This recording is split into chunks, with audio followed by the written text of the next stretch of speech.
One of the things that I really had to take charge of and lead in the city was defragmenting everything. So what that means is I had to consolidate all parking operations under me.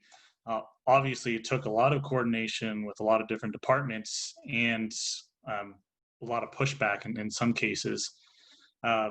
This kind of comes with a lot of negotiating and kind of showing what the benefits are of a parking program where parking is managed by one person rather than split by multiple different departments.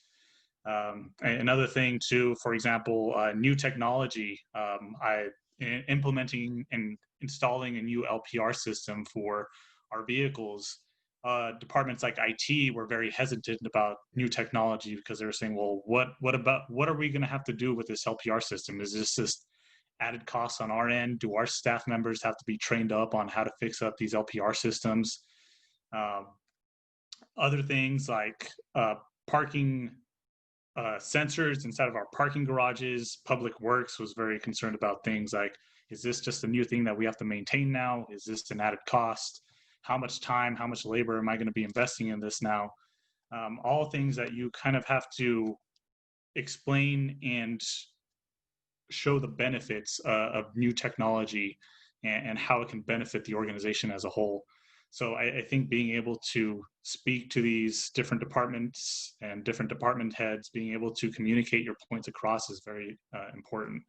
Um, One of the benefits about my program, kind of starting from a blank slate, is a lot of the programs that I've started have all been online, and it's been helpful currently during the pandemic because a lot of the stuff that I can do online, like parking permits, looking up records, doing citation appeals all online has been extremely helpful, and not something that I necessarily anticipated, but being able to think ahead of time strategically and think what kind of companies and what kind of technologies and systems scale together or scale up and work together, that allows me to be able to do citation appeals at home, that allows me to be able to look at license plate reads at home or issue parking permits at home.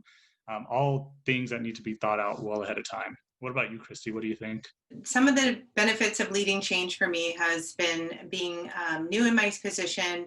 I was able to bring a fresh perspective, and having new eyes on that allowed me to look at our existing processes and procedures and find ways to streamline them and improve our overall efficiency of the operation, and how the four sections between our attendance section, our front office section, our maintenance section, and our enforcement section all work together.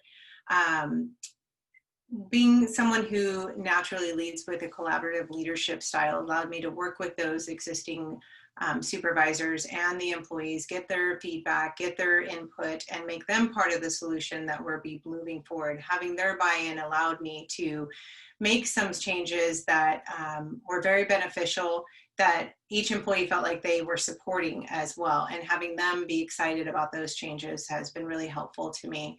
And then some of the challenges with leading change is still transitioning from that role of being a former coworker into that leader position. But I really think that's where being collaborative has helped me to have us work as a team towards that goal.